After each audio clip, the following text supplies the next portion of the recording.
यस्य प्रसादान्नगतिं कुतोऽपि ध्यायं स्तुवन्तस्याय शत्रुसन्ध्यां वन्दे गुरुश्री चरणारविन्दं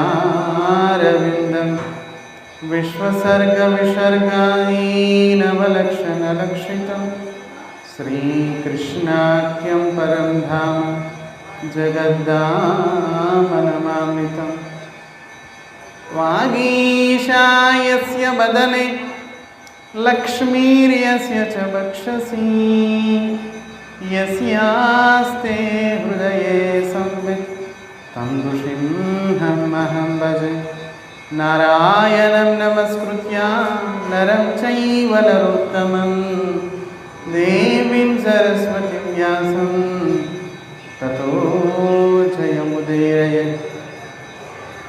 हे कृष्णा करुणसिन्धो दीनबन्धो जगत्पते गोपेश गोपिकान्ता राधाकान्त नमोऽस्तुते।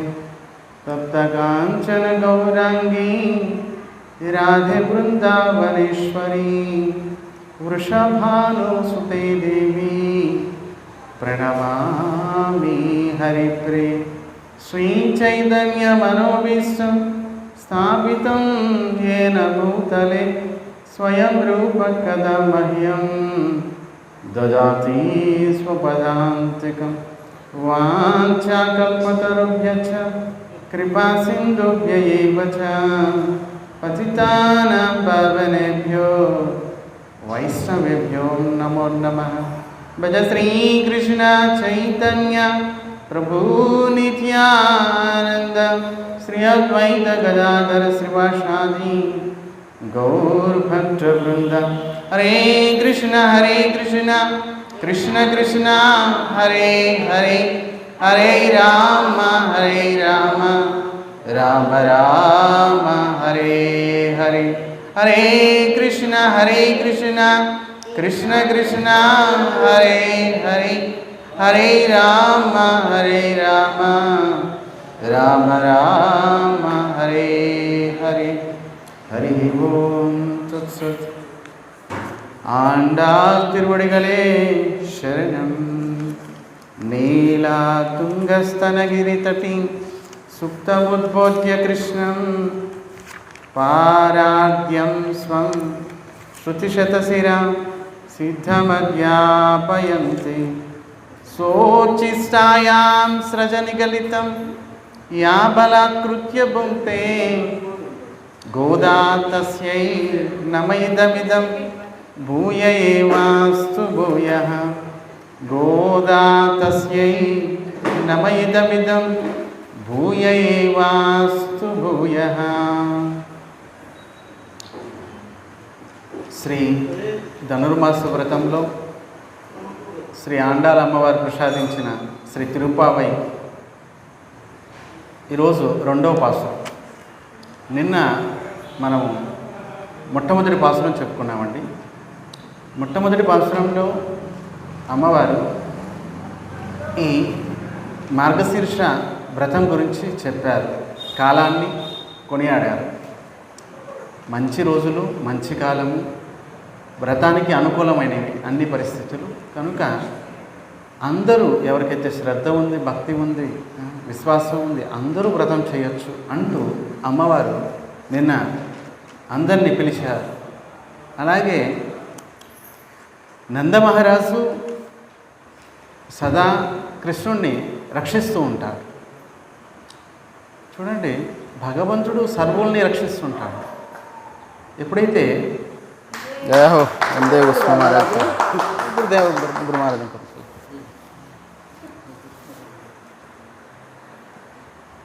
నిజానికి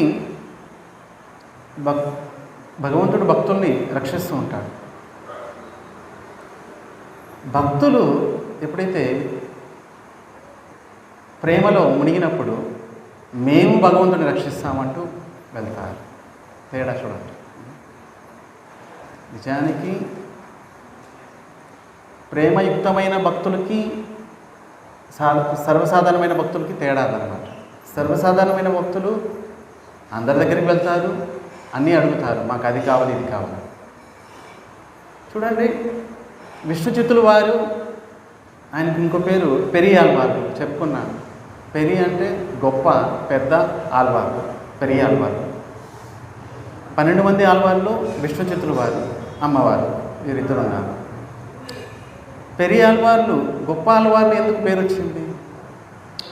ఎప్పుడైతే ఆయన శాస్త్రాధ్యయనం చేసి విష్ణువే సర్వపూజ్యుడు అంటూ స్థాపించినప్పుడు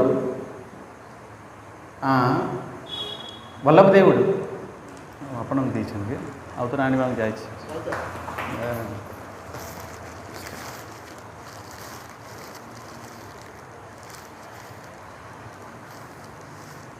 అందరికి ఇచ్చేయండి.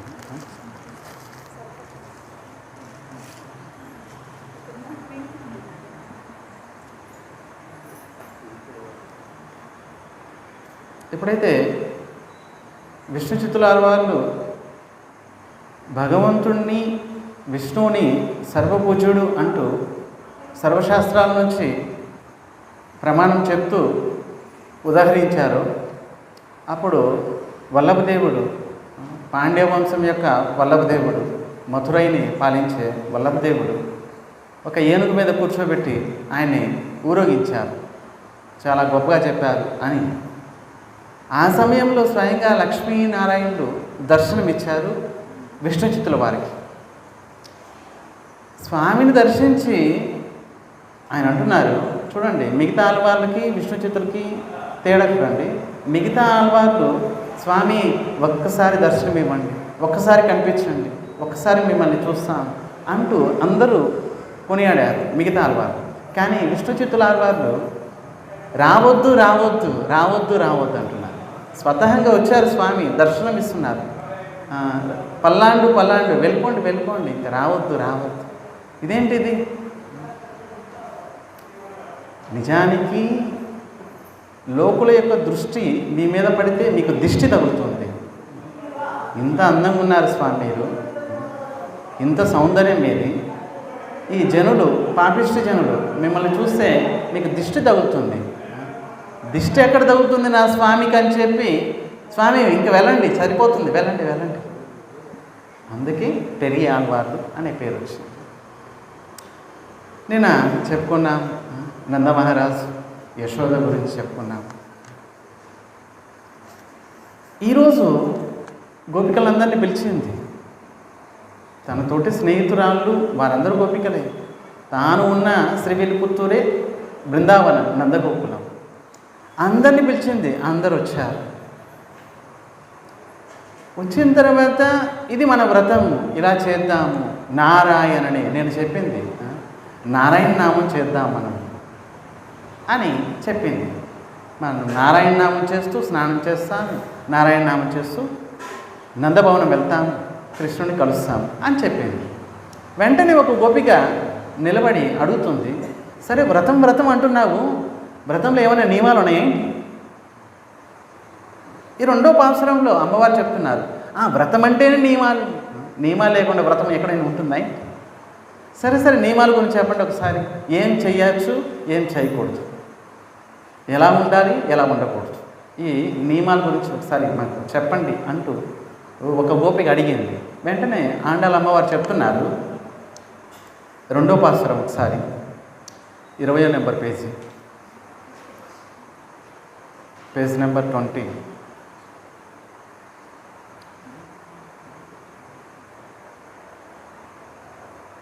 ఇరవయో నెంబరు పేజీ.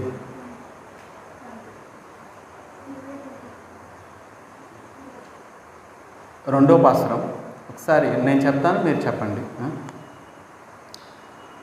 వైయత్తు వాల్మీర్గాల్,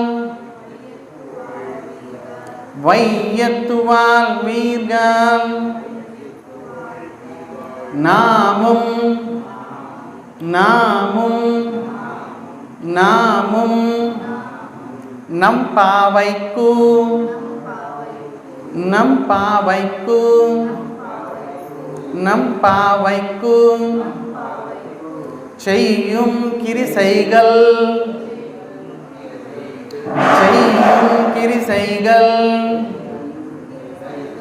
செய்யும் கிரிசைகள் கேளீரோ கேளீரோ கேளீரோ பார்க்கடலுள் பார்க்கடலுள் பார்க்கடலுள் பையத்துயின்ற பையத்துயின்ற பையத்துயின்ற பரமநடி பாடி பரமநடி பாடி பரமநடி பாடி நெய்யுண்ணோம் நெய்யுண்ணோம் நெய்யுண்ணோம் பாலுண்ணோம் பாலுண்ணோம் பாலுண்ணோம் நாட்காலே நீராடி நாட்காலே நீராடி நாட்காலே நீராடி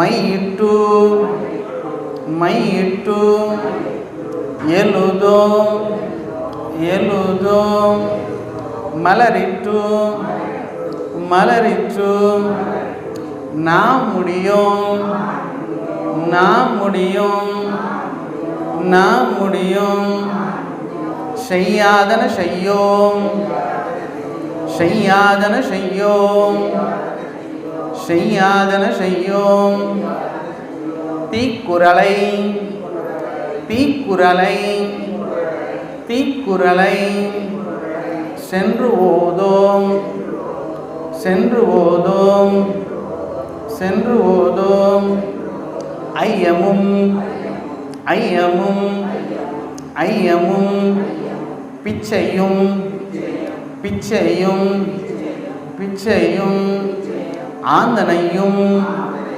ஆந்தனையும் கை காட்டி கை காட்டி கை காட்டி உய்யுமாறு எண்ணி உய்யுமாறு எண்ணி உகந்து உகந்து உகந்து ஏலோர் எம்பாவாய் ఏలూరు ఎంబావాయ్ ఏలూరు ఎంబావాయ్ ఇదే మన వ్రతం.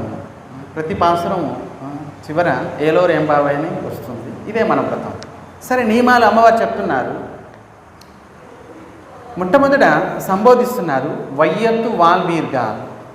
ఈ భూమి మీద పుట్టిన అదృష్టవంతులారా, ఓ గోపికలారా, మీరందరూ అదృష్టవంతులు. మరి అదృష్టవంతులు ఎవరు? ఈ భరతవర్షంలో మనిషి జన్మ పొందిన ప్రతివారు అదృష్టవంతుడే.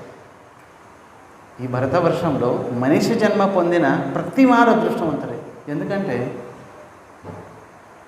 84 లక్షల జీవరాశులు ఉన్నాయి. అందులో శ్రేష్టమైన శరీరము మనుష్య శరీరం. భగవంతుని పొందడానికి తొలిమెట్టు, వైకుంఠం చేరడానికి వైకుంఠం ద్వారం దగ్గరే ఉన్నాం. మనిషి జన్మ పొందినవాడు ప్రతివాడు వైకుంఠం ద్వారం దగ్గరే ఉన్నాడు. ఇంకా లోపలికి వెళ్ళడమే ఆలస్యం. దుర్భాగ్యం వల్ల భజన చేయకపోతే మరి తిరిగి 84 లక్షల జీవరాశులు.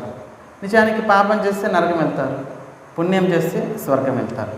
పాపం లేదు, పుణ్యం లేదు, కాస్త కూస్తో ప్రారంభం ఉంది. మరి భగవంతుడి దయ కలిగితే అప్పుడు మనుషుల శరీరం అనుభవిస్తుంది.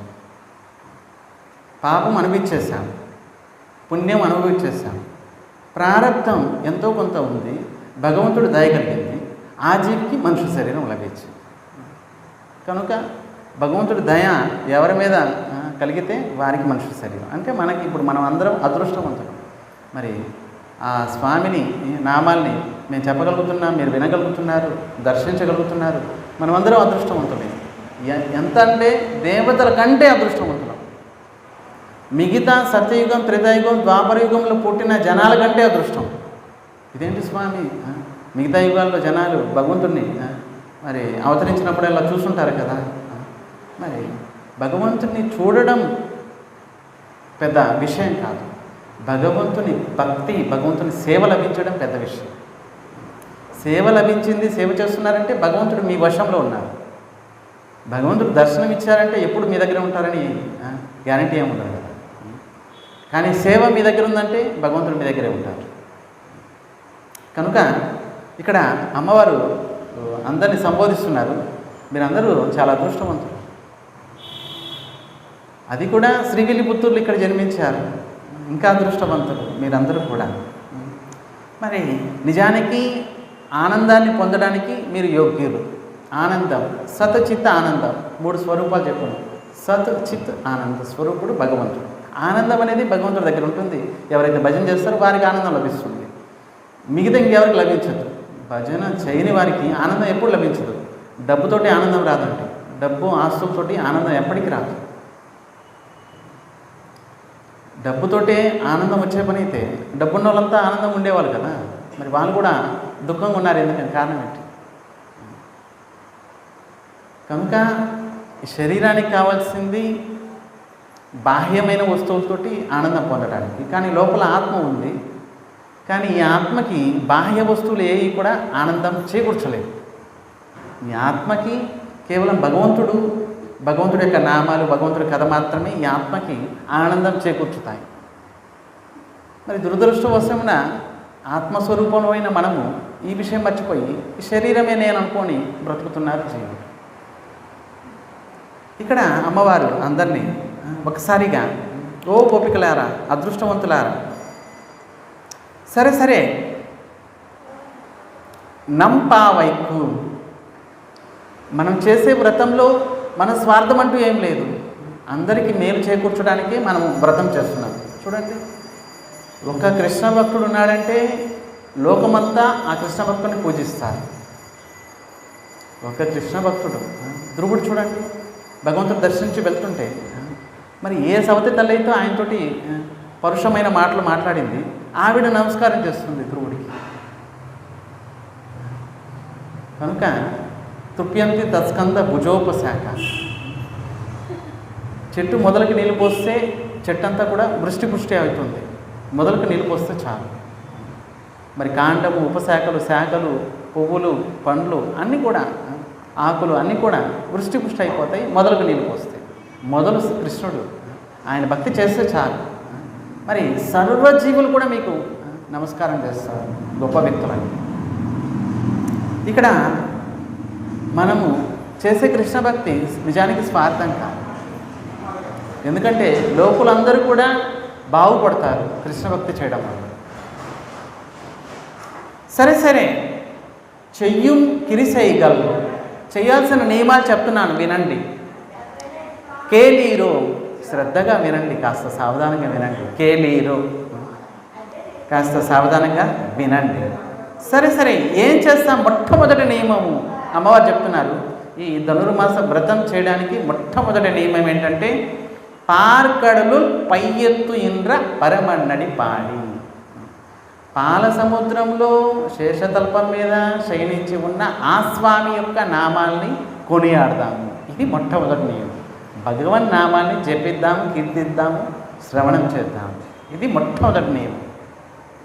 చూడండి, మంత్రం తీసుకున్న తర్వాత 16 మాలలు జపించాలి, ఒక నియమం. మరి జపించేటప్పుడు శ్రవణం చేస్తే కష్టం తెలియదు. ఇది ఒక చిన్న సీక్రెట్ అన్నమాట. హరే కృష్ణ మహామంత్రాన్ని మనం జపం చేస్తున్నాము.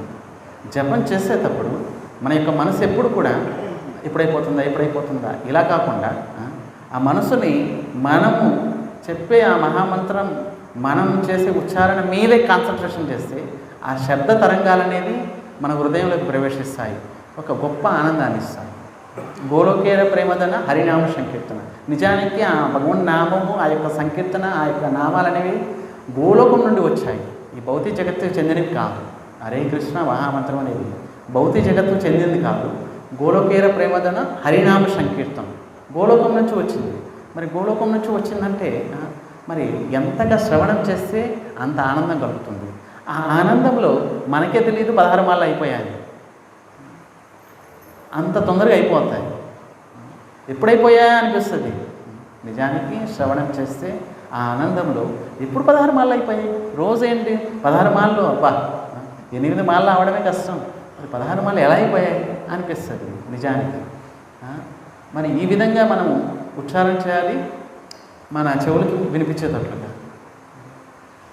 ఇది ఒక రహస్యం. శ్రవణం తప్పకుండా చేయాలి.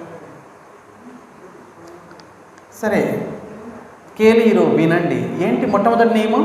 పార్కడులు పయ్యత్తు ఇంద్ర పరమ నడిపాడి. పాల సముద్రం మీద శయనించి ఉన్న భగవంతుని యొక్క నామాన్ని తప్పకుండా మనం కీర్తిద్దాము. ఆయన నామాన్ని చెప్పించడమే మొట్టమొదటి నియమం. అరే ఉన్నాయి, అందరికి ఇచ్చాం, ఇవి కూడా ఇస్తాం.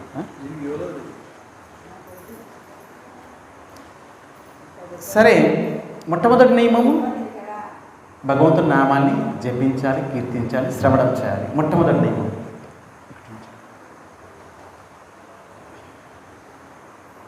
తర్వాత రెండో నియమం చెప్తున్నారు అమ్మవారు, నెయ్యున్నో పాలున్నో. మరి నెయ్యి తాగము, పాలు తాగము అంటున్నారు. ఇదేంటిది? నిజానికి సత్వగుణంలో, సాత్విక గుణంలో ఉన్నవారు పాలు, పెరుగు, నెయ్యి వారు తీసుకుంటారు సర్వసాధారణంగా. అంటే అమ్మవారు చెప్పే ఉద్దేశం ఏంటంటే భోగ్య వస్తువుల్ని కనీసం ఈ నెల రోజులు కాస్త దూరం పెడతాము. నిజానికి భోగ్య వస్తువులు, పాలు, పెరుగు, నెయ్యి అనేది భోగ్య వస్తువులు కనుక దూరంగా ఉంటాం. దూరంగా ఉన్నామంటే నిజానికి ఈ ధనుర్మాసంలో ఎక్కువ తింటారు ఈ శ్రీ సంప్రదాయం వాళ్ళు. పాలు, పెరుగు, నెయ్యి ఇంతగా తింటారు. పాలు మరి ఎక్కువగా తీసుకుంటారు ఈ నెలలోనే. ఎందుకంటే రంగనాథ స్వామికి పాలు, పెరుగు ఏం నైవేద్యం చేసినా కూడా నెయ్యితోటి చేస్తారు కదా. కనుక నెయ్యున్నాం, పాలున్నాం అంటే నిజానికి అంతరార్థం ఏంటంటే కాస్త విషయ భోగాలు ఉన్నాయి. బాగా నిద్రపోవాలి, బాగా తినాలి, ఈ బాగా అనే విషయాల నుండి దూరంగా ఉంటాం. అది విషయం, అంతరార్థం అదనమాట. అంతేగాని పాలు, పెరుగు తినకపోతే ఇంకేం తింటాం.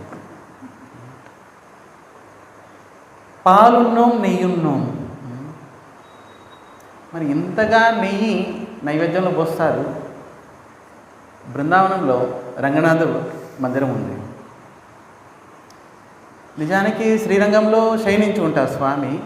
బృందావనంలో ఉన్న రంగనాథ మందిరంలో నిలబడి ఉంటారు స్వామి.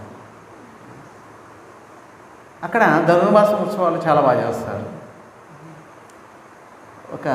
ఫస్ట్ అంతకుముందు బృందావనంలో ఉన్నప్పుడు ఇంకొక భక్తులు ఉంటే ఆయనతోటి వెళ్ళాను నేను. తెల్లవారుజామున 3 గంటలకి మందిరం తెరుస్తారు. 3 గంటలకి తెరవగానే స్వామికి మరి పెసరపప్పు, అన్నము, నెయ్యి, మిరియాలు వేసి స్వామికి నైవేద్యం పెడతారు. పెద్ద గంగాళం, మరి దేంతో ఎందులో అయితే వంట చేస్తారో ఆ గంగాళం తీసుకెళ్ళి లోపల పెడతారు. స్వామి స్వీకరించండి. స్వామి నైవేద్యం అయిపోయిన తర్వాత అందరూ లైన్లో కూర్చుంటారు. చేతులు ఇలా పట్టుకొని, దోశలు ఇలా పట్టుకొని అందరు లైన్లో కూర్చుంటారు. మరి పూజారి వచ్చి అంత వేడిగా ఉంటుంది. నిజానికి ఈ సమయంలో బృందావనంలో మంచు పడుతుంటుంది, అంత భయంకరమైన చలి. మరి అంత చలిలో ఈ వేడి కూడా తెలియదు అనమాట. పొగలు వస్తుంటుంది కానీ తెలియదు. అంత వేడి ప్రసాదం. అందరికీ దోశలు ఇలా పెట్టుకొని ఉంటారు. అందరికీ ఇంతంత ఒకేసారి, మళ్ళీ రెండోసారి కూడా లేదు, వేస్తారు ప్రసాదం. మొట్టమొదట మాకు తెలియదు, కూర్చున్నాం, ప్రసాదం ఇచ్చారు. మరి ఇలా తీసుకుంటుంటే నెయ్యి ఇలా కారిపోతుంది, మోచేయి దగ్గరకు వచ్చేసి అంత నెయ్యి వేస్తాం. మరి ఇంత ఆస్వాదంగా ఉంది ప్రసాదం నిజానికి. మరి అందరూ లేచి వెళ్ళిపోయారు. నేను ఒక్కనే కూర్చున్నా, మళ్ళీ ఇంకోసారి వస్తుందని చెప్పి. నిజానికి పక్కన ఆయన అన్నారు, స్వామి ఒకసారి ఇస్తారు. అవునా, ఒకసారేనా? అంత అద్భుతంగా మధురంగా ఉంటుంది ప్రసాదం ఈ ధనుర్మాసంలో. ప్రత్యేకంగా మీరు శ్రీరంగం వెళ్ళండి, అక్కడ చాలా బాగుంటుంది ప్రసాదం. ఇక్కడ అమ్మవారు నెయ్యున్నాం, పాలున్నాం, నెయ్యి తాగము, మరి పాలు తాగము అని. ఇంకా ఏంటి? నాట్కాలే నీరాడి. ఇది మూడో నియమం. మూడో నియమం ఏంటి? తెల్లవారుజామునే 4 గంటలకి మేము స్నానం చేస్తాము. తెల్లవారుజామునే స్నానం చేస్తాము. నాట్కాలే నీరాడి. 20వ number page 20 number 20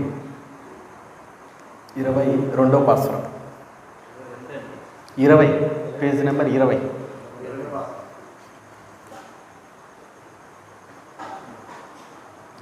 page number 22వ పాస్వర్డ్. నాట్కాలి నీరాడి తెల్లవారుజామునే స్నానం చేస్తాం, ఇది 3వ నియమం. ఇంకా ఏంటి? మయ్యిట్టు ఎలుదో మలరిట్టు నా ముడియం, కళ్ళకి కాటుక పెట్టుకోము. అమ్మవారు అంటున్నారు కళ్ళకి కాటుక పెట్టుకోము, మరి కొప్పులో పువ్వులు పెట్టుకోము. బాబోయ్ ఏంటిది? అమ్మవారు అంటున్నారు అంటే అంత వైరాగ్యంగా మేము భజన చేస్తామని. అంటే నిజానికి కళ్ళకి కాటుక పెట్టుకోవద్దని ఏం చెప్పడం లేదు, అంతరార్థం తెలియాలి. మరి కొప్పులో పువ్వులు పెట్టుకోవద్దని అలాగేం కాదు. అంతరార్థం ఏంటంటే కాటుక పెట్టుకోవడానికి కూడా మాకు సమయం లేదు. భగవంతుని యొక్క భజన ఈ విధంగా మేము చేస్తాము ఈ నెల రోజులు. కనీసం కాటుక పెట్టుకోవడానికి కూడా మాకు సమయం లేదు, పువ్వులు పెట్టుకోవడానికి కూడా మాకు సమయం లేదు. అంతగా భజన చేస్తాం.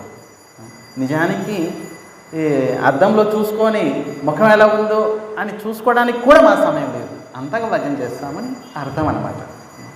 మయ్యిట్టు ఎలుదం మలరిట్టు నా ముడియం, కళ్ళకి కాటుక పెట్టుకోము, మరి కొప్పులో పువ్వులు పెట్టుకోము. మరి చెయ్యాదన చెయ్యం, మరి ఏవైతే పెద్దలు చేయకూడదన్నారు ఆ పనులు మేము చెయ్యము. ఏవైతే పెద్దలు హరే కృష్ణ హరే కృష్ణ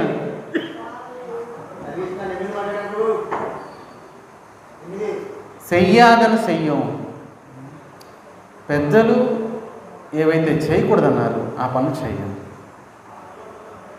ఇంకా తీక్కురలై, ఇంకా కఠినమైన మాటలు మేము మాట్లాడము. తీక్కురలై మంచి మాటలే అయినా కఠినమైనవి అయినా మేము మాట్లాడము. తీక్కురలై కఠినమైన మాటలు మేము మాట్లాడము. సెండ్రు ఓదు, ముఖ్యంగా చాడీలు చెప్పం మేము. చూడండి అమ్మవారు ఎంత చక్కగా చెప్తున్నారు. నిజానికి ఏదన్నా చూశారనుకోండి, ఎవరినైనా దోష దృష్టి చూశారనుకోండి, చూసింది ఈ కళతో చూశారు, ఈ కళలో నుంచి తీసుకెళ్ళిపోతారు, మనసులో పెట్టుకున్నది ఇంకా వేరే వారికి చెప్పనంత వరకు నిద్రపట్టదు. ఏదైతే చూశారో వేరే వారికి చెప్పనంత వరకు నిద్ర పట్టదు. మరి చూసిందే చెప్తారా? లేదు, కల్పించి చెప్తారు. ఇంకా ఇంకా ఇంకా ఇంతగా చెప్తారు. వారికి కూడా అనిపిస్తుంది ఇంత ఇలా జరిగిందా, అమ్మో. మరి ఈ విధంగా చాడీలు మేము చెప్పము అసలు.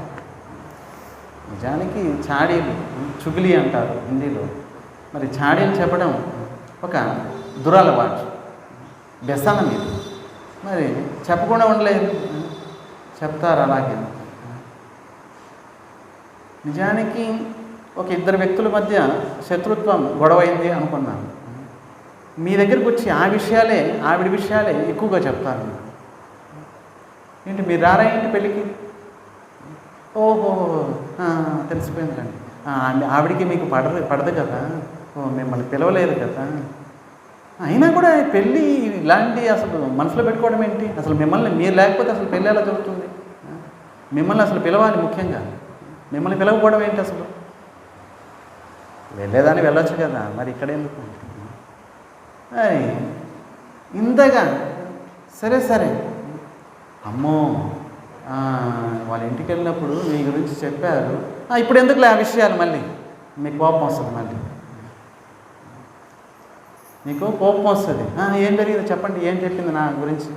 లేదులేండి బాబు, అసలే మీ ఇద్దరికి పడదు, మళ్ళీ ఈ విషయాలు చెప్తే మరి అది సగం చెప్పి సగం మింగేస్తుంది, సగం చెప్పి సగం మింగి మరి ఏదో విధంగా ఇంకా శత్రుత్వం పెంచడానికి ఈ పనిచేస్తాయి ఈ మాటలు. కనుక సెండ్రు ఓదో, మరి చాడీలు చెప్పమండి. ఇంకా ఏంటి? అయ్యము పిచ్చెయ్యం. అయ్యము అంటే అతిథి సత్కారం చేస్తాము. అతిథులు వస్తే వారికి చేయాల్సిన సత్కారం అంతా చేస్తాం. గొప్ప వ్యక్తులు, మహాత్ములు, అతిథులు వారు వస్తే వారికి కావాల్సిన సేవ మేము చేస్తాం. మాకు శక్తి అనుసారంగా, మాకున్న శక్తి అనుసారంగా మేము తప్పకుండా సేవ చేస్తాం అని అమ్మవారు అంటున్నారు. అయ్యము, పిచ్చయ్యం అంటే అవసరము వారికి. తప్పకుండా వారి దగ్గర ఆ వస్తువు లేదు, అటువంటి వస్తువులు మేము ఇస్తాము. మరి పేదవారు ఆ వస్తువు వారికి అవసరము, అన్నదానం కానీ వస్త్రదానం కానీ. మరి అలాంటప్పుడు వారికి అవసరమైనప్పుడు మా శక్తి అనుసారంగా మేము వారికి ఇస్తాము. ఇప్పుడు చెప్పడం ఏంటంటే పాత్రకి తగిన దానం ఇవ్వడం. పాత్ర చూడండి, ఇప్పుడు డబ్బు అనేది, వస్తువులు అనేది ఏదైనా సరే ఎంతో కష్టపడితే కానీ మనం సంపాదించగలం, ₹1 అయినా సరే. మరి ఆ ₹1 మనము తగిన పాత్రకి తగిన విధంగా మనం సేవ చేస్తే మరి మనకి మంచిది, ఎవరైతే తీసుకున్నారో వారికి మంచిది. అపాత్రకి దానం చేస్తే పాపం మూటగట్టుకుంటారు శాస్త్రం చెప్తుంది. అపాత్ర వారికి యోగ్యం లేదు. ఇప్పుడు సరదాగా మీరు వెళ్తున్నారు, ఎవరో బయట మందిరం బయట, అమ్మా కాస్త మరి ఇవ్వండి, ₹10 ఇవ్వండి, మీకు వెంటనే దయ వచ్చేసి ₹10 తీసిచ్చి వారికి ఇచ్చేస్తారు. వెంటనే వారు వెళ్ళి ఒక సిగరెట్ ప్యాకెట్ తెచ్చుకున్నారు అనుకున్నాం. మరి ఉదయం నుంచి ఆ ₹10 లేవు, కనీసం ఉదయం నుంచి సిగరెట్ తాకుండా ఉన్నాడు, మీరు ఇచ్చారు ₹10, ఇప్పుడు సిగరెట్ అంటే మంచి చేశారా చెడు చేశారు? కాస్త నోరు ఎండిపోతుంది పాపం, ఉదయం నుంచి సిగరెట్ తాగలేదు, ₹10 ఇచ్చారు, సహాయం చేస్తారు సిగరెట్ తాగడానికి. మరి మీ ₹10 సిగరెట్ తాగడానికి ఉపయోగపడతాయి. కనుక పాత్రకి దానం ఇవ్వాలి, తగిన పాత్రకి దానం ఇవ్వాలి. చూడండి, ఇప్పుడు తిరుప్పావై పుస్తకాలు ప్రభు తెచ్చారు. మరి ఈ సేవ అనేది శాశ్వతమైన సేవ. ఈ సేవ అనేది శాశ్వతమైన సేవ. ఈ సేవ చూడండి, నిజానికి ఒక పుస్తకం తీసుకొచ్చారు, దీని వెనక గొప్ప సేవ ఉంటుంది. ఎలా? తిరుప్పావై పుస్తకాలు మేము చెప్తున్నాం, మీరు చెప్తున్నారు, సరే. ఈ విధంగా చెప్పడం వల్ల అమ్మవారు అనుసరించిన వ్రతాన్ని మనము తెలుసుకుంటున్నాం కదా. తెలుసుకోవడం వల్ల మన పాపాలు పోతున్నాయి. కొత్తగా ఈ ధనుర్మాసంలో ఏ విధంగా మనం వ్రతం చేయాలి, ఈ విషయాలు చెప్పుకుంటున్నాం, నేర్చుకుంటున్నాం. సరే, ఈ శాశ్వతం అయిపోయింది, ఈ సేవ శాశ్వతం అయిపోయింది. సరే, ఈ పుస్తకాలు అనేది మళ్ళీ కంటిన్యూ అవుతాయి, మళ్ళీ వచ్చే సంవత్సరం మరి ఎక్కడికి వెళ్తాయి? మరి ఈ విధంగా ఎంతమంది ఈ పుస్తకాలు చదివి బాగుపడతారు? ఈ సేవ చేయడం వల్ల ఆ సేవ ఫలితం వెనక్కి లభిస్తుంది. మరి ఆ సేవని మనం సద్వినియోగం చేసుకోవడం వల్ల మనకి లభిస్తుంది. దానం గురించి చెప్తున్నాం కాబట్టి చెప్తున్నాను. కనుక సత్పాత్రకి దానం ఇవ్వాలి. పాత్ర కాని వాడికి దానం ఇవ్వడం వల్ల ఇచ్చిన వారికి పాపము, తీసుకున్న వారికి పాపము. కనుక సత్పాత్ర, అయ్యా ఈయన మనం ఇచ్చిన ₹1 అయినా సరే సద్వినియోగం చేయగలరు, భగవంతుని సేవలో పెట్టగలరు అని ఉంటేనే ఇవ్వాలి. లేకపోతే మరి పాపం మూట కట్టుకోవడం. అయ్యము, పిచ్చయ్యం, మరి లేని వారికి కూడా మేము సాయం చేస్తాము, ఇస్తాము. ఇంకా ఏంటి? ఆందనయ్యం, కై కాటే, ఉయ్యమోర్, ఎన్ని. ఇంకా ఏం చేస్తాము? మిగతా ఇవి ఏవైతే చేయొచ్చు అవే చేస్తాము, ఏవైతే చేయకూడదు అవి ఎప్పుడు చేయము అంటూ ఈ 6 రకాల విషయాల గురించి అమ్మవారు చెబుతున్నారు. మొట్టమొదట వ్రత నియమము, భగవన్నామాన్ని కీర్తిస్తాను. మొట్టమొదటి నియమం, పాల సముద్రంలో శయనించి ఉన్న స్వామి నామాన్ని మేము కీర్తిస్తాం. ఈ కలియుగంలో భగవంతుని నామమే ఆధారం. భగవంతుని నామం చేశారంటే మీరు ధన్యులు, మీరు అదృష్టవంతులు, మీరు భాగ్యవంతులు. మరి మనిషి జన్మ పొందిన వాడికే సాధ్యం భగవంతుని నామం చేయడానికి. మిగతా జీవరాశులు భగవంతుని నామం చేయగలవా ఏంటి? మరి అప్పుడు మనిషి శరీరం పోయిన తర్వాత అప్పుడు అర్చికి పెట్టుకుంటే లాభం ఏంటి? మరి ఇప్పుడే భగవన్ నామం చేయాలి, అవకాశం లభించింది, మనం చేయగలుగుతున్నాం. మరి తర్వాత వయసు అయిపోయిన తర్వాత మరి కూర్చోలేము, పడుకోలేము, ఉచ్చారణ చేయలేము, చెవులు వినపడవు. మరి ఆ సమయంలో భక్తి చేస్తానని ముందుకు వస్తే ఏమవుతుంది? చేయలేం కదా, అసలు ముందుకే రాములేండి ఆ వయసులో. మరి అంతా అయిపోయింది, ఇంకేం చేస్తానులే అని కూర్చుంటారు. మరి చేసే సమయంలో చెయ్యరు, చేసే వాళ్ళని చెయ్యనివ్వరు. ఈ లోకంలో తీరు అటువంటిది. భక్తి చేసేవారికి ఎప్పుడు ఎవరు సాయం చేయరండి. లోకంలో భక్తి చేసేవారికి ఎవ్వరు సాయం చేయరు. మరి కనుక ఆత్మ కళ్యాణం కోసం స్వయంగా ప్రయత్నించాలి. మరి ఫలానా వారు మా ఇంట్లో వారు సాయం చేస్తారు, మా వీధిలో వాళ్ళు సాయం చేస్తారు, ఎవరు చేయరు. మరి చెడిపోవాలంటే అందరూ సాయం చేస్తారు. చెడిపోవాలని ఉంది అంటే అందరూ సాయం చేస్తారు, ఇంకాస్త చెడిపోవడానికి కూడా సాయం చేస్తారు. కనుక బాగుపడాలంటే స్వయంగా ఆత్మ కళ్యాణం కోసం స్వయంగా ప్రయత్నించాలి. ఫలానా వారు సాయం చేస్తారు అని కూర్చుంటే ఎప్పటికీ ముందుకెళ్ళలేము. భక్తిలో అంతర్యామి భగవంతుడు. మనం భక్తిలో ముందుకెళ్ళడానికి స్వామికి మనకేమైతే అవసరమో అవి ఇస్తారు స్వామి. ఎలా స్వామిని పొందడానికి ఒక అడుగు వేస్తే చాలు. స్వామి అంటారు, నేను 7 అడుగులు వేస్తాను, నువ్వు ఒక్క అడుగు వేస్తే చాలు. మరి ఆ ఒక్కే అడుగు వేయడానికే మనకి మరి తల ప్రాణం తోకొస్తుంది. మరి ఇక్కడ అమ్మవారు వ్రత నియమాల గురించి చెప్తున్నారు. నియమాలు చేయకుండా వ్రతం ఎప్పటికీ కాదు. వ్రతం అంటేనే నియమాలు. మరి చూడండి, హరినామం తీసుకోమని, హరినామం తీసుకోవాలి, గురువుని ఆశ్రయించాలి, తులసిమాలని కంఠంలో వేసుకోవాలి. కంఠంలో తులసిమాల ఉన్నంత వరకు యమదూతలు మీకు స్పర్శ చేయరు. నుదుటి మీద తిలకం ఉన్నంత వరకు యమదూతలు మిమ్మల్ని స్పర్శ చేయరు. తర్వాత విషయం, మీరు భక్తి ఎంత చేశారు చేయరు, మరి ఎంత నామం చేశారు అది వేరే విషయం. కనీసం వేషం వేసుకోండి. ఈ జన్మలో వేషం వేసుకున్నా చాలు. మరి స్వామి అంటారు, అబ్బా యమదూతలు అంటారు, మీరు మా కస్టమర్స్ కాదు. మరి కనీసం బొట్టు ఈ తులసి చూసి మరి మన యొక్క డైరీ ఓపెన్ చేయరనమాట. అమ్మో మన కస్టమర్స్ కాదు, మనం ఎందుకు ఓపెన్ చేస్తాం అని చెప్పి వెళ్ళిపోతారు. కనుక యమధర్మరాజు అంటారు యమదూతలు వెళ్ళేటప్పుడు యమధర్మరాజుని అడుగుతున్నారు, స్వామి ఎవరిని తీసుకురమ్మంటారు చెప్పండి. యమధర్మరాజు అంటున్నారు, జీవితంలో కనీసం ఒక్కసారైనా కృష్ణారామ అని అనడం లేదు, వాడిని తీసుకురండి. నుదుటి మీద తిలకం లేదు, వాడిని తీసుకురండి. తులసి మాల లేదు, వాడిని తీసుకురండి. ఏకం ప్రణామి, కనీసం జీవితంలో ఒకసారి కూడా భగవంతుడి ప్రణామం చేయడం లేదు, వాడిని తీసుకురండి. అటువంటి వాడిని ఈడ్చుకు తీసుకురండి అని అంటున్నారు. కనుక అనుకోవచ్చు, మరి వేషం ఏంటి ప్రధానమేంటి, లోపల ఉంటే చాలు మరి అని అంటూ ఉంటారు. మరి లోపల ఎలా వస్తుంది? ఫస్ట్ బయట నుంచి లోపలికి వెళ్తుంది, కానీ లోపల నుంచి బయటకు వస్తుంది. కనుక బయట నుంచి లోపలికి వెళ్ళాలి. ముందు బయట నుంచి ఆచరణ చేయాలి. చేస్తూ ఉంటే ఒక రోజుకి లోపలికి వచ్చేస్తుంది. మరి బయట నుంచి ఆరంభించాలి. ఇప్పుడు పోలీసు ఉద్యోగం చేస్తున్నాడు, డ్రెస్ అక్కర్లేదు, నేను చేసేది మంచి పని అని అనుకుంటే సరిపోతుంది, అలా కుదరదు.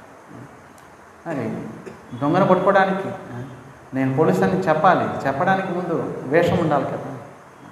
కనుక ఇక్కడ కూడా భగవద్భక్తులు చూడండి, ఇప్పుడు మనము తిలకం పెట్టుకుంటున్నాము, తులసి ధరిస్తున్నాము, కనీసము మనల్ని చూసి వారి హృదయంలో మంచి భావన వస్తుంది. మనల్ని ఎవరైతే చూస్తారో కనీసం కళ్ళతో చూస్తారు కదా, మన లోపల భక్తి ఎంత ఉంది లేదు ఆ తర్వాత విషయం. కనీసం కళ్ళతో చూస్తారు మనల్ని. కనీసము మనకి హాని తలపెట్టడానికి వచ్చిన వాడు కూడా హాని తలపెట్టాడు, అదే వీడు భగవద్భక్తుడు, వీడితో మాకేం పని అని చెప్పి వదిలేసి వెళ్ళిపోతారు. హాని తలపెట్టడానికి వచ్చినవాడే. మరి మిగతా సర్వసాధారణ జనాలు గౌరవిస్తారు. అబ్బా భగవద్భక్తులు భక్తి చేస్తున్నారు, సరే మేము చేయడం లేదు, కనీసం మీరు చేస్తున్నారు అనే మంచి భావన వారి హృదయంలో వస్తుంది. మేము లోపల ఉంటే చాలు బయటికి ఏంటి అని అనుకోవడం పొరపాటు. అది మరి తిలకం, పెద్ద తిలకం పెట్టుకోవాలి, అందరు కనిపించేటట్టు పెట్టుకోవాలి. తులసి అందరు కనిపించేటట్టు పెట్టుకోవాలి. మరి భగవద్భక్తులని మీరు మరి చెప్పాలంటే ముందు వేషం వేయాలి కదా. వేషం వేస్తేనే వారికి తెలుస్తుంది. మీరు హృదయం లోపలే వాళ్ళు ఏమన్నా హృదయం లోపలికి మీటర్ ఏమైనా ఉందా ఏంటి, ఎంత భక్తి ఉంది కొలత వేయడానికి. మరి కనుక వేషం ముఖ్యం. వేషం వేస్తేనే మిగతా వాళ్ళు మనల్ని చూసి నేర్చుకుంటారు.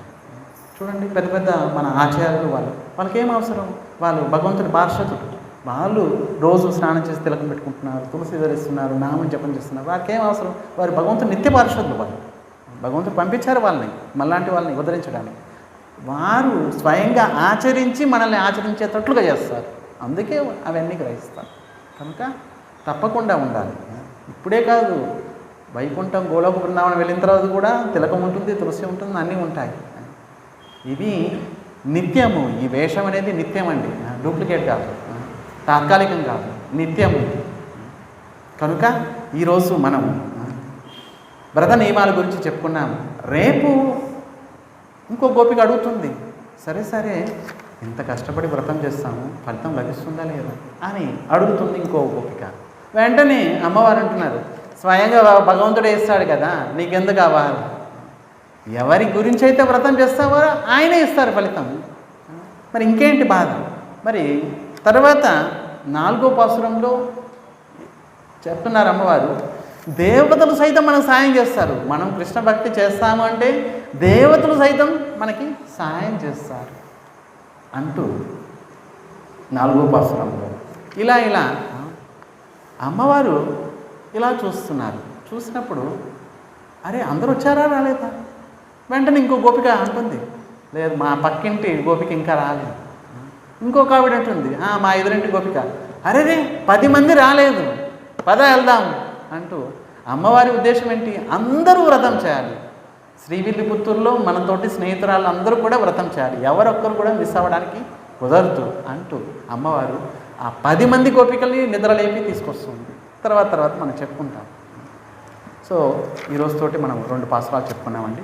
రేపు 3వ పాసురం మనం చెప్పుకుంటాం. ఒకసారి భగవన్నామం చెప్పుకొని మనం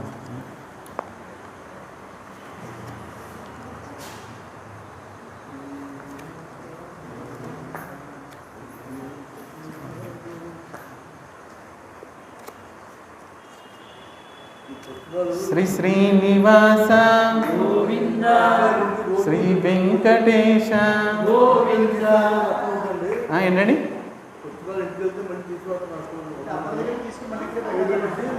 అలాగండి మంచిది. పుస్తకాలు ఇక్కడ ఇంటికి వెళ్ళి ఎలాగో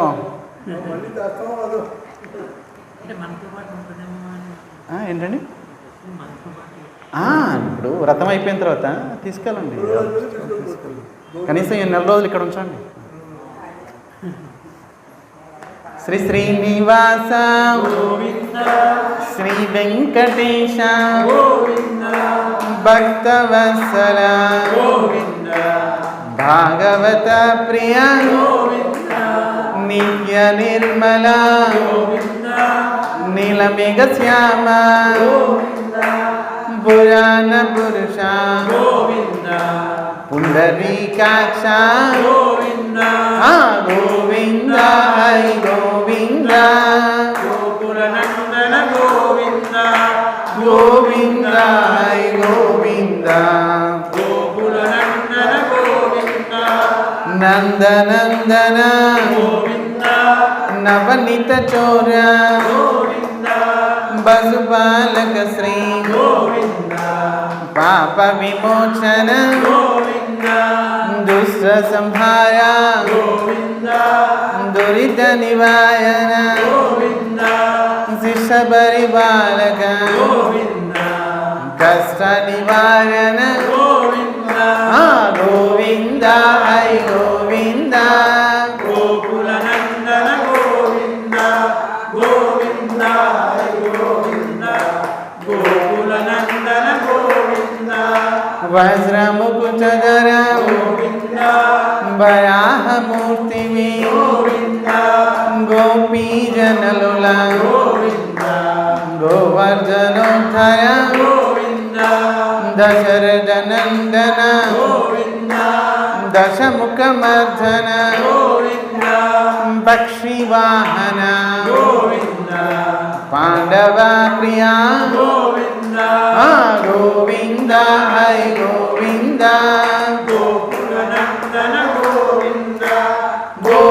గోవింద హై గోవింద గోకుల నందన గోవింద మత్స్య కూర్మ గోవింద మధుసూదన హరి గోవింద వరాహ నరసింహ గోవింద వామన భృగురమ గోవింద బలరామానుజ గోవింద బౌద్ధ కల్కిధర గోవింద వేణుగాన ప్రియ గోవింద వెంకటరమణ గోవింద గోవింద హై గోవింద గోకుల నందన గోవింద గోవింద హై గోవింద గోకుల నందన గోవింద సీతానాయక గోవింద శ్రిత పరిపాలక గోవింద దరిద్ర జన పోషక గోవింద ధర్మ సంస్థాపక గోవింద అనాథ రక్షక గోవింద ఆపద్ బాంధవ గోవింద శరణగత వత్సల గోవింద కరుణా సాగర గోవింద గోవింద హై గోవింద గోకుల నందన గోవింద గోవింద హై గోవింద గోకుల నందన గోవింద కమల దళాక్ష గోవింద గామిత బలద గోవింద పాప వినాశక గోవింద పాటి మురారే గోవింద శ్రీముద్రాంకిత గోవింద శ్రీవత్సాంకిత గోవింద ధరణీ నాయక గోవింద దినకర తేజ గోవింద గోవింద హై గోవింద గోకుల నందన గోవింద గోవింద హై గోవింద గోకుల నందన గోవింద పద్మావతి ప్రియ గోవింద ప్రసన్నమూర్తి గోవింద అవ్యహస్త ప్రదర్శన గోవింద మత్స్యావతార గోవింద శంఖ చక్రధర గోవింద సారంగ గదధర గోవింద విరజాతిరస గోవింద విరోధి మర్దన గోవింద గోవింద హై గోవింద గోకుల నందన గోవింద గోవింద హరి గోవింద గోకుల నందన గోవింద శాలగ్రామధర గోవింద సహస్రనామ గోవింద లక్ష్మీ వల్లభ గోవింద లక్ష్మణాగ్రజ గోవింద గసూరి తిలక గోవింద కాంచనాభర గోవింద గౌడవాహన గోవింద గజరాజ రక్షక గోవింద గోవింద హై గోవింద గోకుల నందన గోవింద గోవింద హై గోవింద గోకుల నందన గోవింద వానర సేవిత గోవింద వారిది వందన గోవింద ఏడు కొండలవాడ గోవింద ఏక స్వరూప గోవింద శ్రీరామకృష్ణ గోవింద రఘుకుల నందన గోవింద ప్రత్యక్ష దేవ గోవింద పరమ దయాకర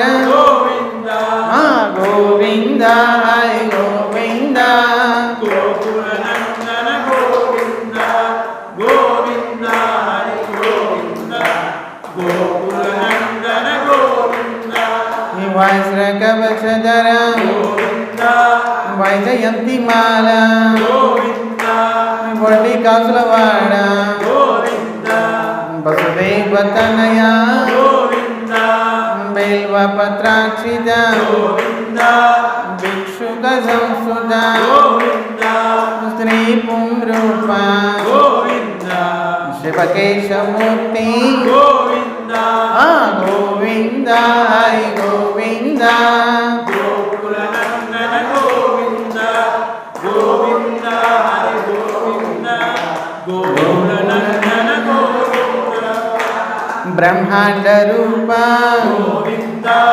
భక్త రక్షక గోవింద నిత్య కళ్యాణ గోవింద నీరజనాభ గోవింద యాతిరామ ప్రియ గోవింద యారి సర్వోత్తమ గోవింద జనార్దన మూర్తి గోవింద జగత్ సాక్షి రూప గోవింద మా గోవింద హై గోవింద గోకులనందన గోవింద గోవింద హై గోవింద గోకులనందన గోవింద అభిషేక ప్రియ గోవింద యా పరివారణ గోవింద రత్న కిరీట గోవింద రామానుజనుత గోవింద స్వయం ప్రకాశ గోవింద ఆశ్రిత పక్ష గోవింద నిత్య